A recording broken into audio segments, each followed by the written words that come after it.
25 वर्षों के शासन में झारखंडी भावना के विरोधी लोगों का शासन रहा। एक मुख्य भावना थी कि झारखंड बिहार के भाग रहने से झारखंड पर बिहार राज्य का वर्चस्व है।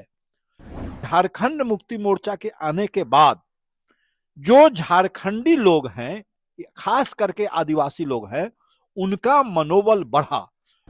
झारखंड मुक्ति मोर्चा के शासन में ज्यादा मूलवासी और आदिवासियों का अस्तित्व का रक्षा हुआ कि जितनी अपेक्षाएं थी आदिवासी मूलवासी को, वे अपेक्षाएं पर झारखंड मुक्ति मोर्चा खरा नहीं उतरी। नमस्कार, आप देख रहे हैं विमर्श न्यूज। मैं हूं आकाश आपके साथ। अभी हम जमशेदपुर में मौजूद हैं। हम लोग एक कड़ी चला रहे हैं अपने न्यूज चैनल में, जिसका नाम है झारखंड के 25 साल पूरे हुए हैं, क्या खोया क्या पाया।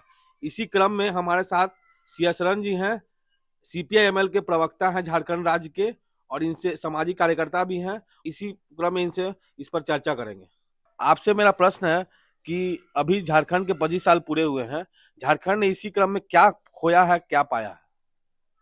पहले विमर्श को धन्यवाद इस महत्वपूर्ण मुद्दा को उठाने के लिए। और आज यह बहस हो रही है कि 25 वर्ष में झारखंड ने क्या पाया और क्या खोया।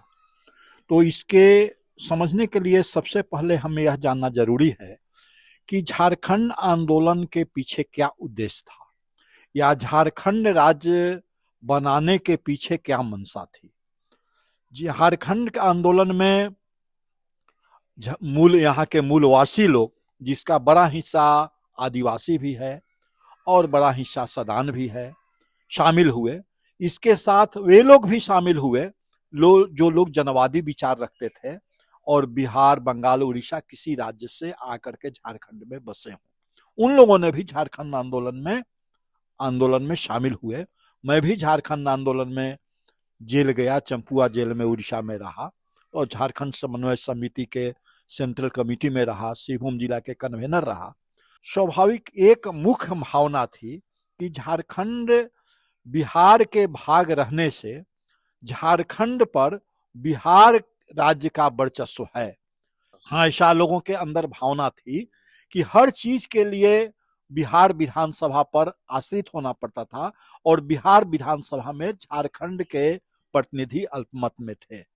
इसलिए यह मांग थी कि झारखंड राज्य जब अलग बन जाएगा तो यहां पर जो विधानसभा बनेगा उसमें झारखंडी लोगों का बहुमत होगा और झारखंड का निर्माण अपने हाथों से कर सकेंगे, बिहार विधानसभा पर आश्रित नहीं रहेंगे।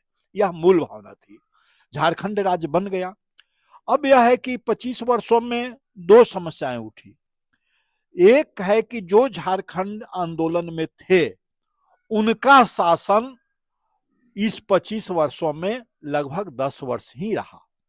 15 वर्षों तक शासन यहां भाजपा की रही, जो झारखंड आंदोलन में नहीं था, और मजबूरी में उसने झारखंड राज्य को के एक हिस्सा बनांचल बना करके बनांचल से फिर झारखंड पर आया, जो छोटा नागपुर संथाल परगना का राज्य बनाया। जबकि झारखंडी लोगों की मांग थी कि बिहार, बंगाल, उड़ीसा सभी राज्यों, मध्य प्रदेश, सभी राज्यों में जो पड़ता है झारखंडी पहचान के लोग, उसको मिला करके बृहद झारखंड बने। तो खैर वह तो नहीं बना और मजबूरी में यह बना। तो यह एक दिक्कत झारखंड राज्य बनने के बाद हुई कि 25 वर्षों के शासन में झारखंडी भावना के विरोधी लोगों का शासन रहा। तो इसलिए इसको दो फेज में बांटना होगा, एक झारखंड में भाजपा का शासन और एक झारखंड में झारखंड मुक्ति मोर्चा का शासन। अब झारखंड भाजपा के शासन जब झारखंड में रहा तो उसमें भाजपा में शामिल यहां मूलवासी भी हैं, आदिवासी भी हैं, लेकिन झारखंड को कंट्रोल करता है भाजपा, झारखंड के भाजपा को कंट्रोल करता है गैर मूलवासी लोग, जिसमें बहुत बड़ी संख्या बिहार और उत्तर प्रदेश के लोग हैं। इसलिए भाजपा के शासन में मूलवासी और आदिवासी की कल्याण की बात हो नहीं सकती थी। दूसरा है कि भाजपा को नियंत्रित करता है ऊपर से पूंजीपति वर्ग, बड़े बड़े पूंजीपति वर्ग, बड़े बड़े कारपोरेट वर्ग। तो इसलिए ऊपर में कारपोरेट और नीचे में गैर मूलवासी, इसलिए उसमें न्याय की बात नहीं हो सकती थी। इसलिए उस पीरियड को छोड़ दिया जाए, अब आया जाए कि झारखंड मुक्ति मोर्चा के शासन में झारखंडियों की जो अपेक्षाएं थी वो कितना पूरा हुआ। तो एक तो पूरा यह तो अवश्य हुआ कि झारखंड मुक्ति मोर्चा के आने के बाद जो झारखंडी लोग हैं, खास करके आदिवासी लोग हैं, उनका मनोबल बढ़ा। वे दबे हुए थे, उनकी आवाज गूंजने लगी और जो बिहार और उत्तर प्रदेश के माफिया थे वो डिफेंसिव हो गए। यह तो एक हुआ। दूसरा है कि यहां प्रशासन में ज्यादा गैर झारखंडी मूल के लोग हैं, तो उन लोगों के अंदर भी प्रभाव पड़ा कि विधानसभा में जब झारखंड की बहुमत हो गई और झारखंड मुक्ति मोर्चा या उससे सहयोगी संगठनों का वर्चस्व हुआ विधानसभा में, तो इन अफसरों पर भी प्रभाव पड़ा और वे बहुत सोच विचार करके ही झारखंड के लोगों के विरोध में कदम उठाते थे। तो एक तो बहुत बड़ा यह फायदा हुआ। दूसरा फायदा हुआ कि सांप्रदायिक तत्व अगर झारखंड मुक्ति मोर्चा शासन में नहीं रहती और तब उसका विरोधी कौन होता, भाजपा शासन में होती झारखंड में, तो उससे क्या है कि सांप्रदायिकता को बहुत मल मिलता, सांप्रदायिक तत्वों का मनोबल बढ़ता, तो वह मनोबल टूटा। तो इस रूप में हम देख सकते हैं कि झारखंड मुक्ति मोर्चा के शासन में ज्यादा मूलवासी और आदिवासियों का अस्तित्व का रक्षा हुआ, वो भय से मुक्त हुए, उनकी आवाज मुखर हुई। कमी क्या रही? कमी यह है कि जितनी अपेक्षाएं थी आदिवासी मूलवासी को, वे अपेक्षाएं पर झारखंड मुक्ति मोर्चा खरा नहीं उतरी, उतर भी नहीं सकती थी। उसके दो कारण हैं। एक तो है कि यह एलायंस की सरकार है, झारखंड मुक्ति मोर्चा की एकमात्र सरकार नहीं है, इसमें कांग्रेस भी एक महत्वपूर्ण घटक है, कम्युनिस्ट भी हैं, लेकिन महत्वपूर्ण घटक कांग्रेस है। और कांग्रेस कहीं से भी स्थानीय लोगों के विचार को प्रतिनिधित्व नहीं करता है जितना झारखंड मुक्ति मोर्चा करता है। इसलिए यह सरकार निर्णय लेने में यह ध्यान रखना पड़ता है कि सारे घटक दल उसके संतुष्ट हों। दूसरी दिक्कत यह है कि झारखंड राज्य केंद्र का हिस्सा है, केंद्र से ऊपर नहीं है, यह अलग देश नहीं बना है, यह अलग राज्य बना है। तो बहुत सारे अधिकार हमारे यहाँ ऐसी स्थिति है कि बहुत सारे राज्य को अधिकार रहता, ऐसा कानून होता तो झारखंड की अपनी सरकार बहुत कुछ कर पाती। जैसे सरना कोड के मामले में ही लिया जाए, सरना कोड की मांग यहाँ का लोग मानते हैं कि हम हिंदू भी नहीं हैं, लेकिन हिंदू में जबरन शामिल कर दिया जाता है, जो क्रिश्चियन बन गए उनको क्रिश्चियन में शामिल होते हैं। तो इस तरह से आदिवासी लोगों का या मूलवासी लोगों का अपना कोई धार्मिक कोड, सांस्कृतिक कोड नहीं है, इसलिए उनका स्थान इस मामले में सुरक्षित नहीं है जनगणना में। इसकी मांग यहां हमेशा से रही है। झारखंड मुक्ति मोर्चा के लोगों ने सवाल उठाया, लेकिन केंद्र है से उसको नहीं मानी, नहीं स्वीकार किए। तो इसके लिए हम नहीं कह सकते हैं, क्योंकि यह झारखंड मुक्ति का मोर्चा का आलोचना कि उसने सरना कोड लागू नहीं किया, क्योंकि यह केंद्र के अंदर है और केंद्र तो झारखंड का विरोधी है। लेकिन एक बात, बहुत ऐसी चीजें हैं जो राज्य सरकार कर सकती है और उसको साहस दिखाना चाहिए। तो स्थानीय नीति पर बताएं और डोमिसाइल नीति पर बताएं, क्या सरकार ने? हाँ, वही हम आते थे कि राज्य सरकार की नौकरियों में कानून बनाने का अधिकार राज्य सरकार को है।